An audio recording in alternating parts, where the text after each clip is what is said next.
Welcome, truth seekers.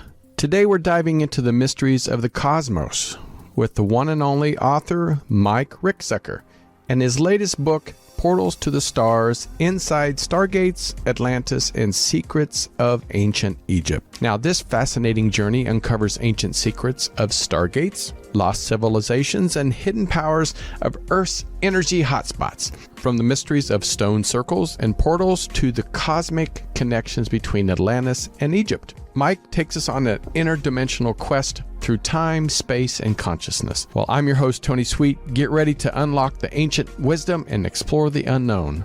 Please welcome back to Truth Be Told, Mike Ricksecker. Hey, Mike, how are you doing?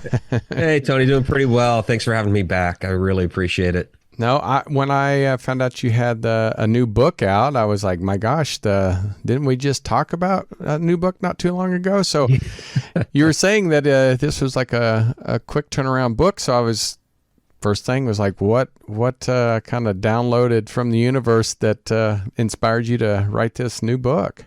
Yeah, absolutely. Because Travels Through Time just came out last year. Yeah. And, this was pretty much just a year turnaround to get Portals to the Stars done. And originally, this wasn't even the book that I was going to write. Oh, really? Yeah, I was writing a book called Energized Earth, which, these are all part of the Connecting the Universe series, which I started with Travels Through Time.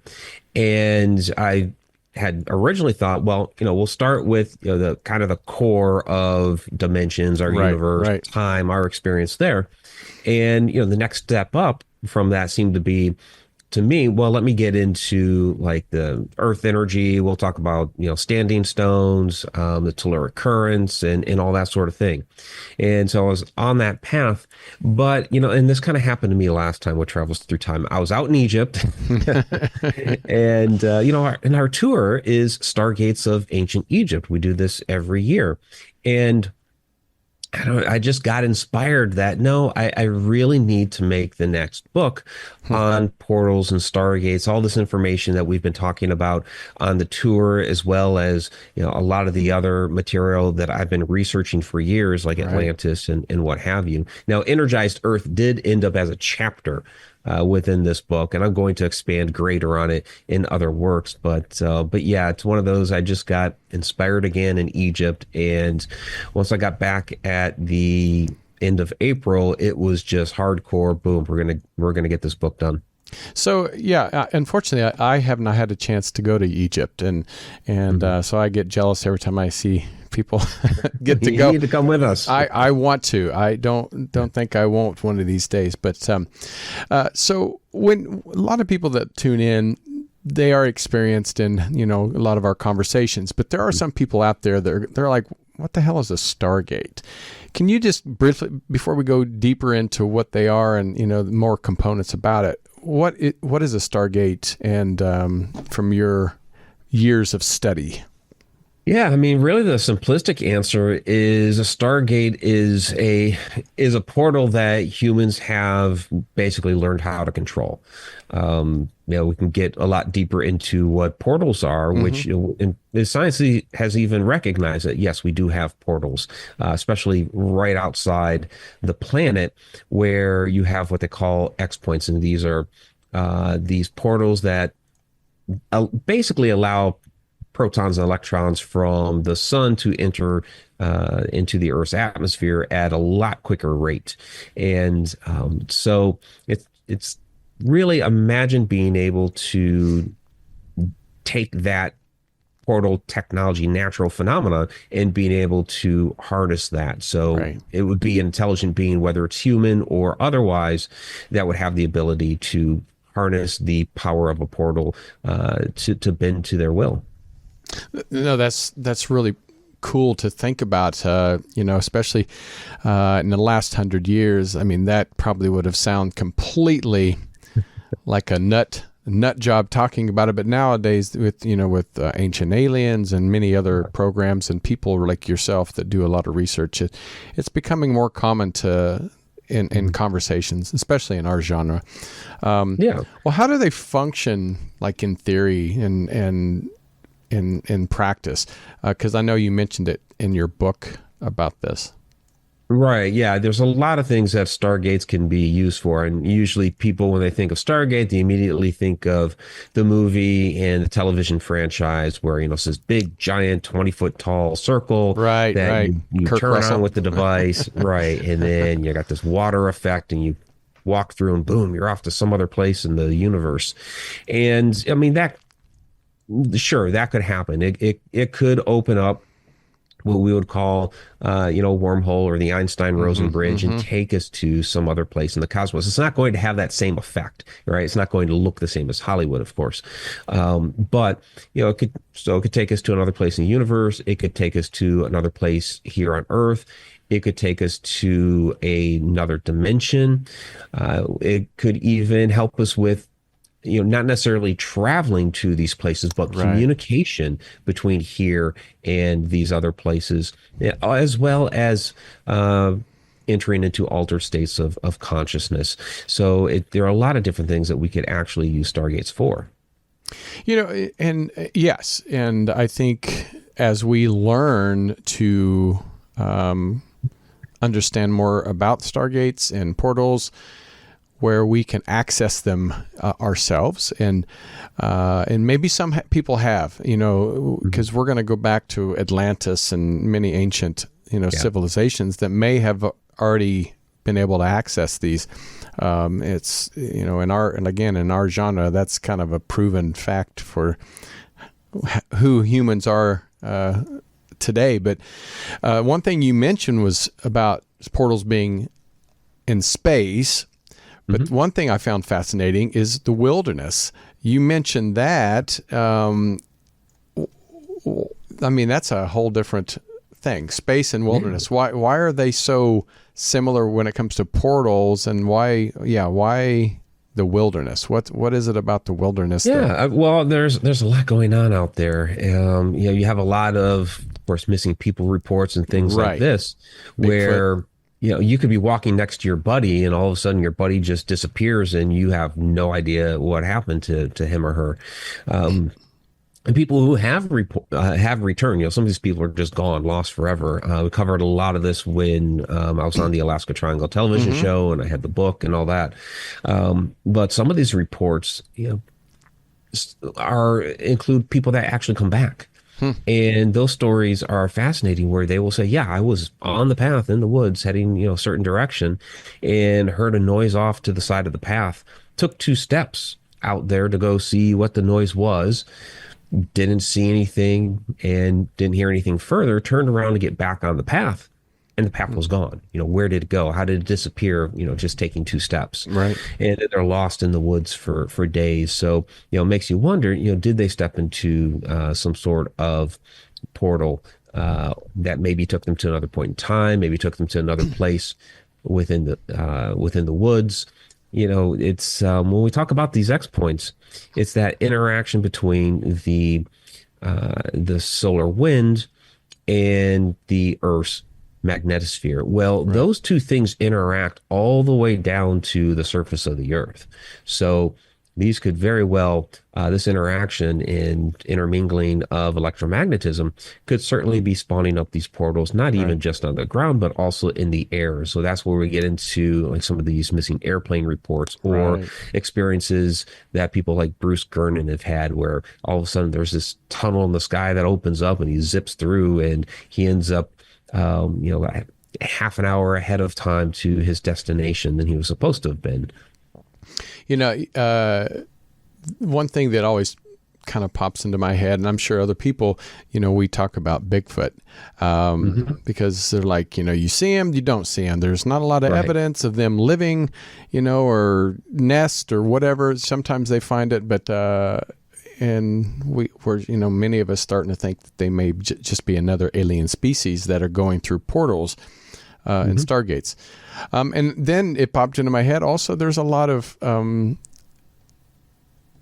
animals that have went extinct, and then all of a sudden 80 years later one pops up. Not saying that they couldn't survive, but it's like, if there's one 80 years later, there has to be more. But if you can't find them, maybe they went through portals and came back through, just whatever reason. That's just something that popped into my head. So, Yeah, no, that's a great point because we actually just had that here in the Great Lakes region where there was a certain fish that they believed had gone extinct like 100 years ago, and whoop, all of a sudden there oh, it is back. really? Yeah, I forget the name of the fish. It's just a small one, but still, where did they go? Why are they back now? But Yeah. yeah, you make a great point with the Sasquatch, and the Sasquatch isn't a topic that I've really covered a lot in my work. I did a little bit in Alaska's Mysterious Triangle, Right.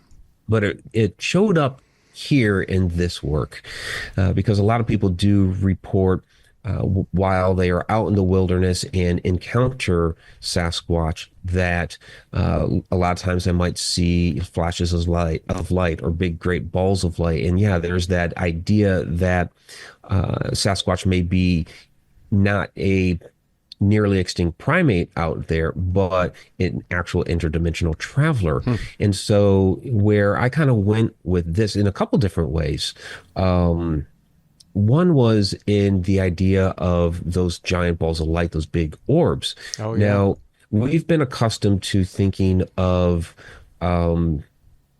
these portals, wormholes, this sort of thing as like a giant tunnel, and the opening for that is going to be like some random circle on the path that you just walk into.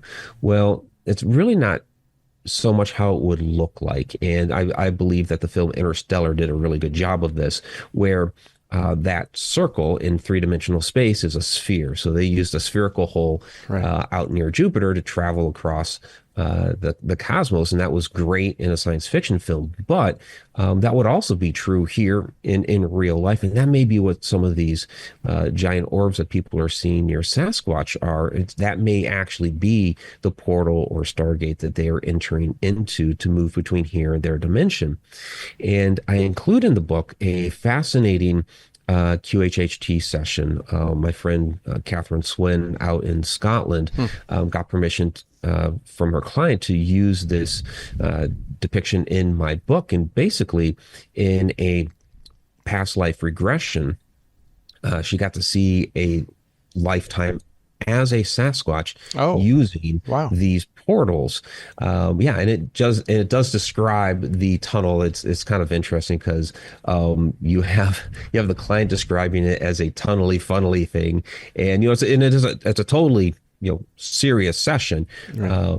Where not only do you have this depiction of the mode of transportation being these sort of tunnel features, but there's also some interesting aspects of using crystalline technology and things like this. So yeah, I never thought I would put something like that in one of my books, but yeah, I have to really thank Kate and Ellis for that. That's great. And do you feel many of these portals and like Stargates, do you feel like they can create them, or are they just naturally there? So the portal would be naturally occurring. If it's something that either we create or we are able to harness the portal, that would make it a Stargate. Oh, okay. So it's really that human or intelligent being ingenuity or manipulation of it to basically bend that technology to our will.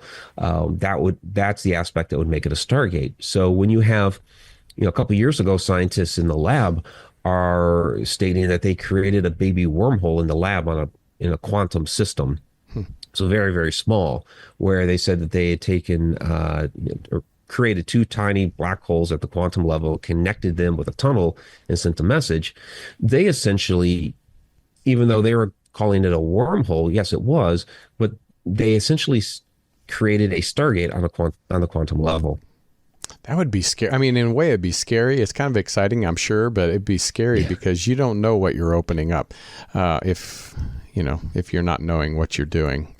Well, yeah, that it does, call into question, okay, if they're going to create, a black hole or a wormhole or something like that, are they going to suck in the entire planet into this and obliterate humanity as we know it? So, yeah, hopefully they're being careful about it. And people did ask, like reporters were asking the scientists, kind of crazy questions. Can you send a dog through? And, I'm laughing at it because why is our first inclination to throw a living organism into this thing, you Right. know? Right.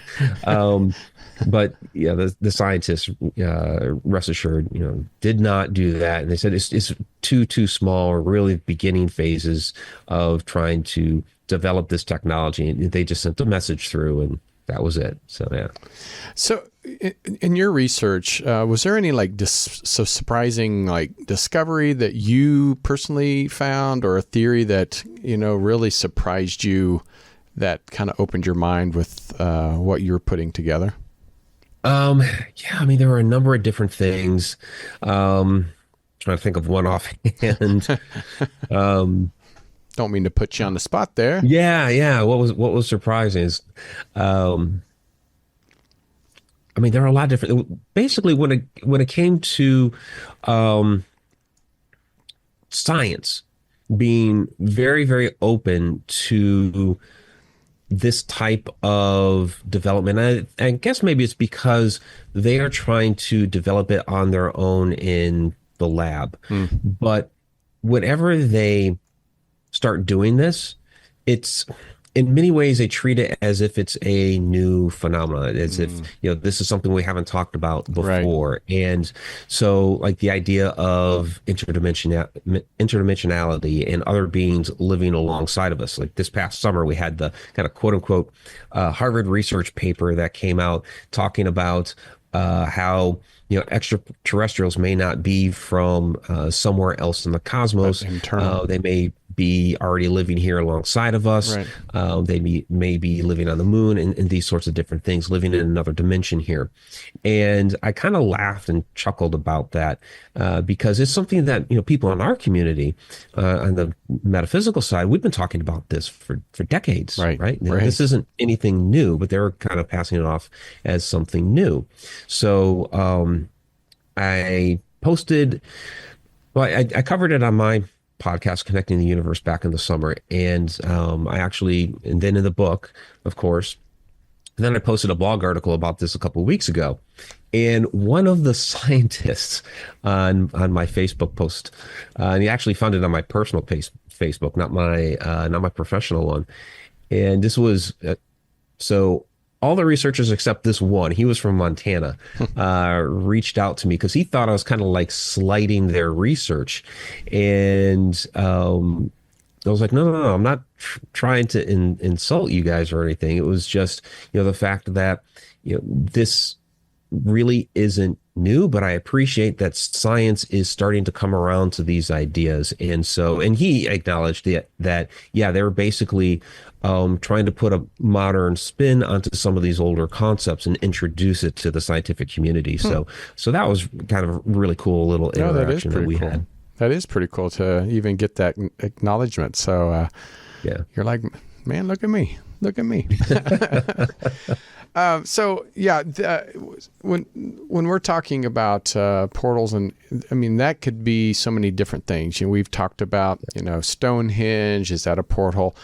And so what are your thoughts about the connection between like stone circles and energy portals, and and how do these like ancient structures harness the energy? I'm kind of curious about that because we've talked about that, I mean, for thousands of years.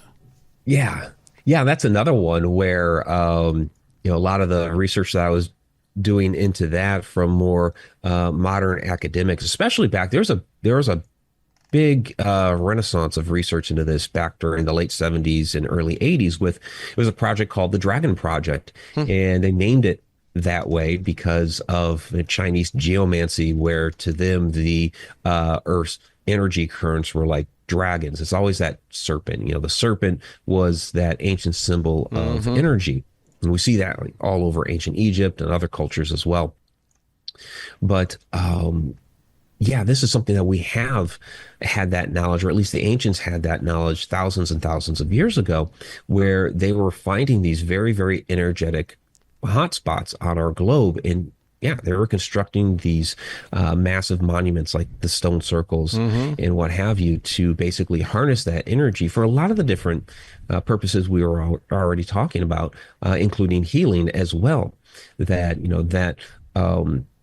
that vibration, that those frequencies, could absolutely heal a person. And even some of the smaller stone circles, like Drombeg Stone Circle in Ireland, it's harnessing the earth energy there, but just when you stand in the center of that circle and just talk, it's a really fascinating experience because it has this sort of it's almost like you're in a little bubble. It kind of has a fishbowl effect when you're standing in the middle there. And, basically it's that resonance of your voice off of the stones. And it's like, wow, imagine thousands of years ago when you had all the stones there and they weren't weathered down like they are now and they're in their full glory. How much greater that would have been. So the idea of using, in that case, sound technology for whether it was healing, entering into altered states of consciousness, of course, they're performing some sort of rituals, but yes, it could also open some sort of portal. And if this is, of course, being controlled by humans in this case, then that would make these circles stargates. I mean, we're talking about these sites and even, artifacts. How do you interpret these symbols, the symbolism of these sites, and what role do you think it plays unlocking a lot of these mysteries we've talked about, I'm sure many times on every podcast and every TV show?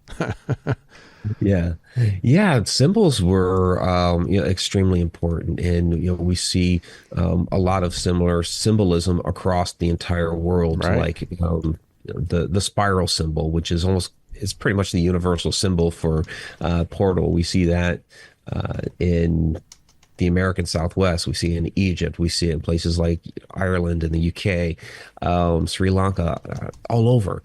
And basically what that was, so some of this work that has been done by scientists and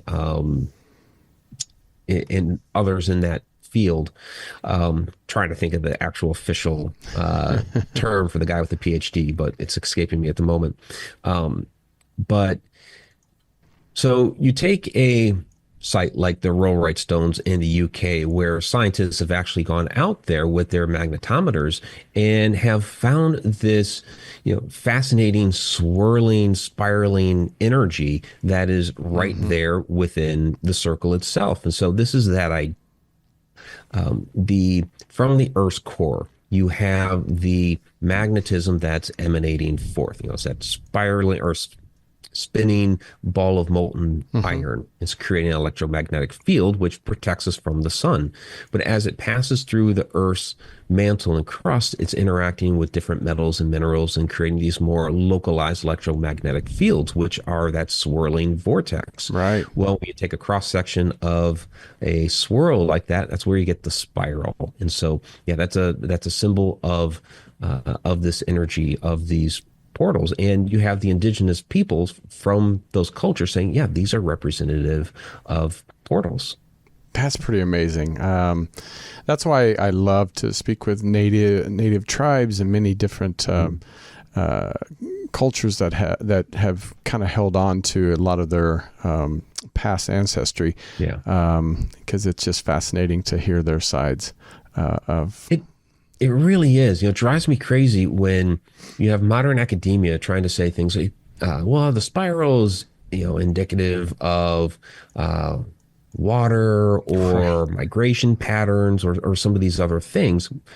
When you have the indigenous people saying, well, our ancestors are the ones that came up with the symbol, and they said it was portals, and a lot of the things they say, like a migration pattern, right? It makes no sense to go in a spiral pattern to migrate. If you need to get over that mountain, for the winter, you're going to take your straight path over the mountain or whatever pass you need to get through there. You're not going to go in a spiral. No. I mean, the spiral pattern is great for modern crime scene investigation. Is pretty thorough, but not to migrate out of an area. Right.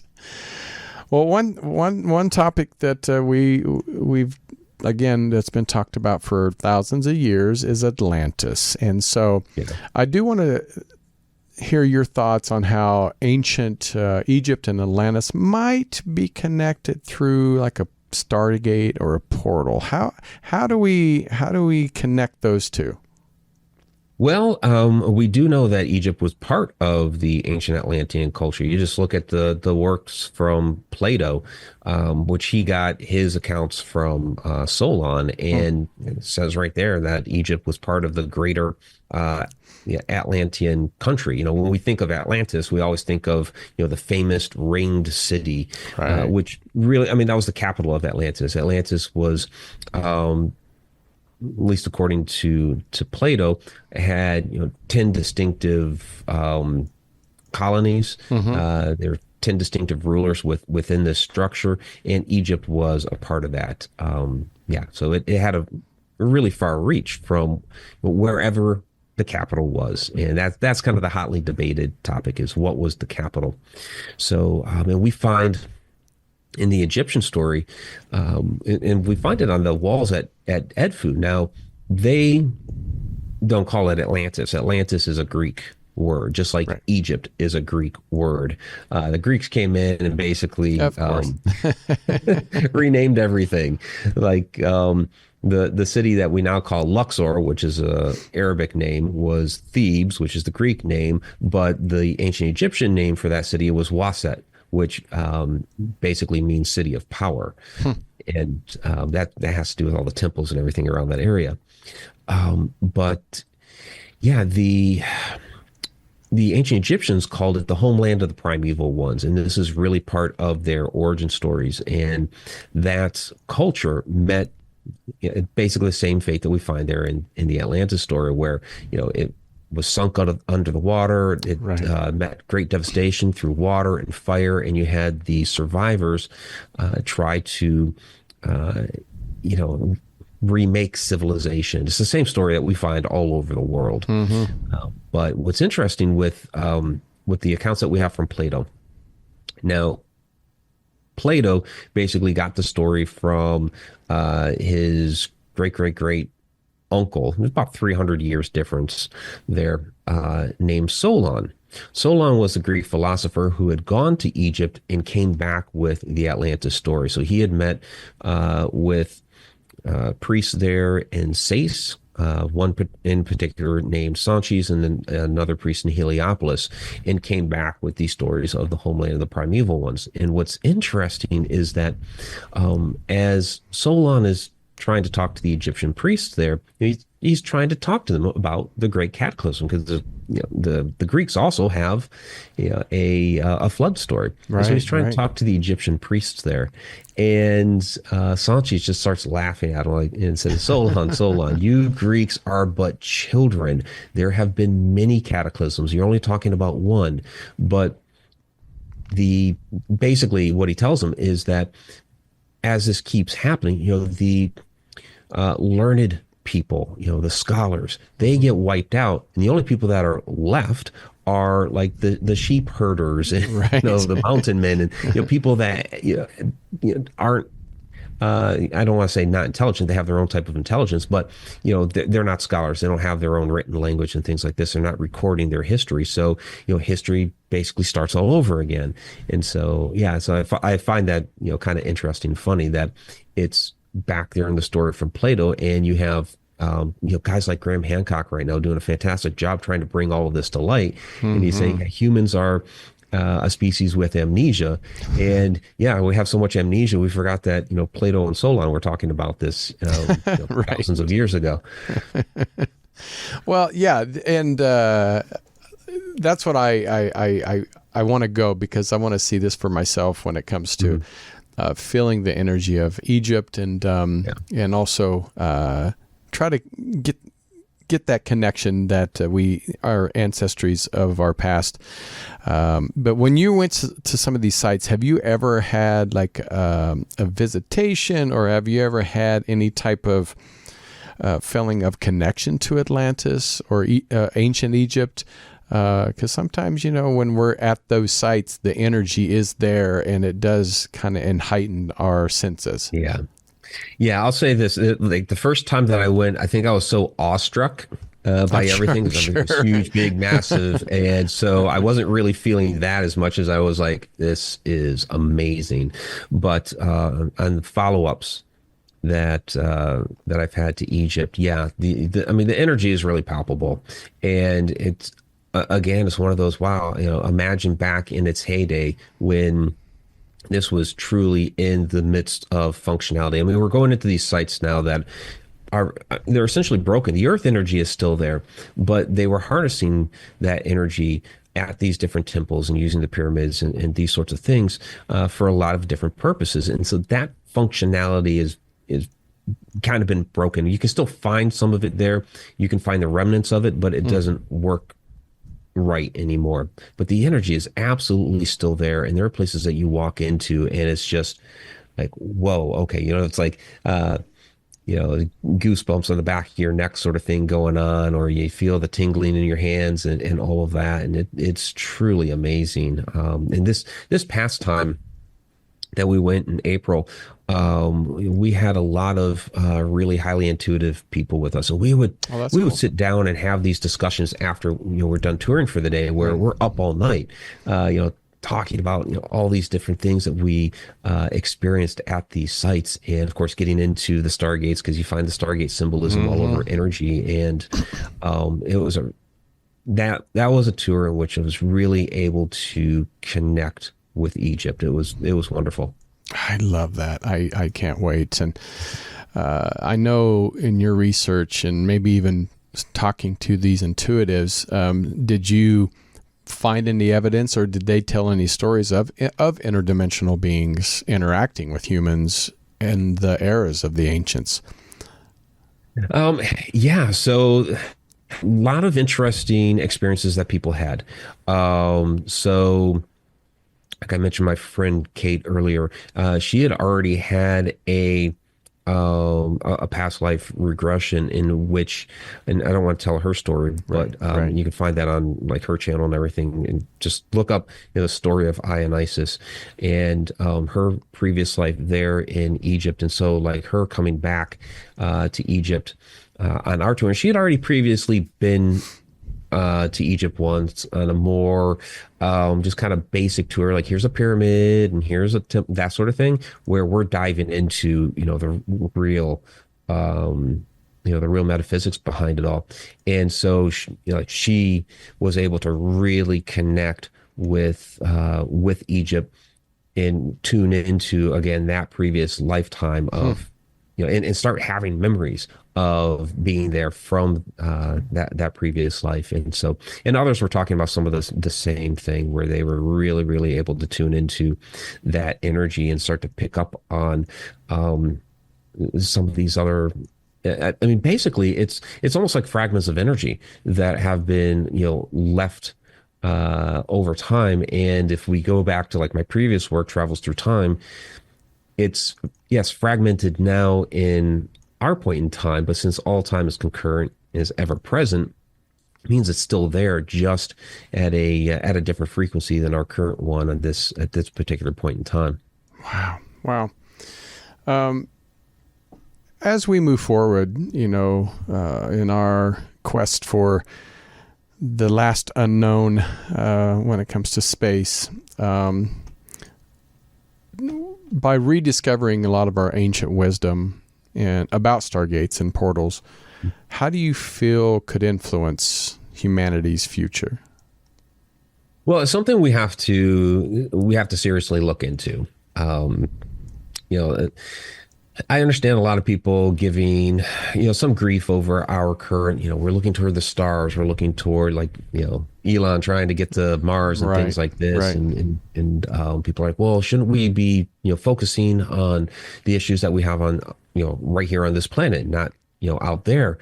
And there's a happy medium somewhere. There has to be a balancing act. Yes, we need to take care of ourselves here. We need to do things to, help save humanity, to keep us progressing forward, and help people who are hungry and poor and things like that. Yes, we need to take care of those things here.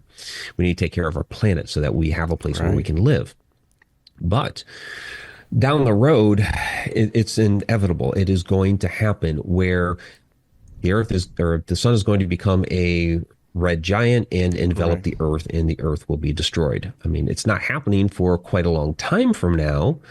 We're talking billions of years, but it will eventually happen. This is not a permanent home for us. Right. So we do have to look to eventually moving to other places in the cosmos. And it's not going to happen in our lifetime. It's probably not even going to happen in our children's or grandchildren's lifetime. But we have to put those things into place so that future generations can make that trip out there. So, these days it's, we're looking at different corporations putting together space hotels. We're looking to do more on the moon. We're looking to go to Mars, those sorts of things.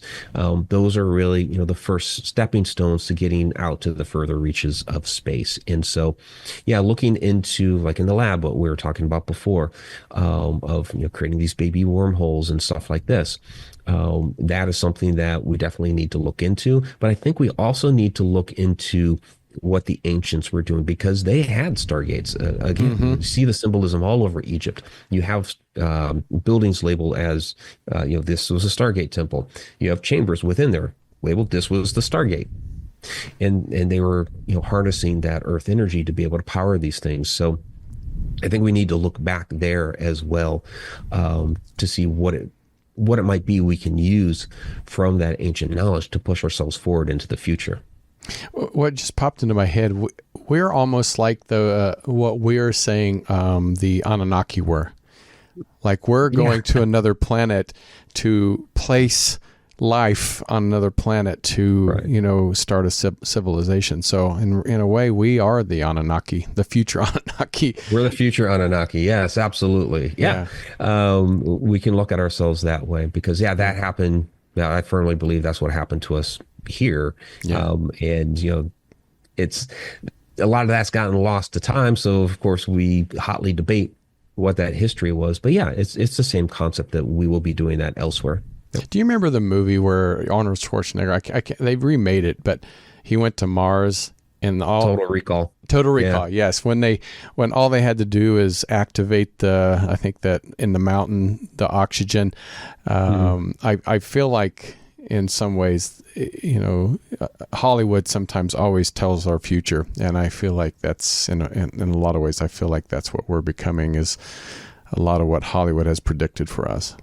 Yeah, which, is not a bad place to start. There's a lot of great, a lot of the technology that we have today was influenced by Hollywood. Basically, Hollywood came up with an idea. Wouldn't it be cool to have this? And somebody along the line who had enough smarts and engineering skills, I can make that, and actually did. So, it's wonderful. Another one that's pretty interesting, The Expanse.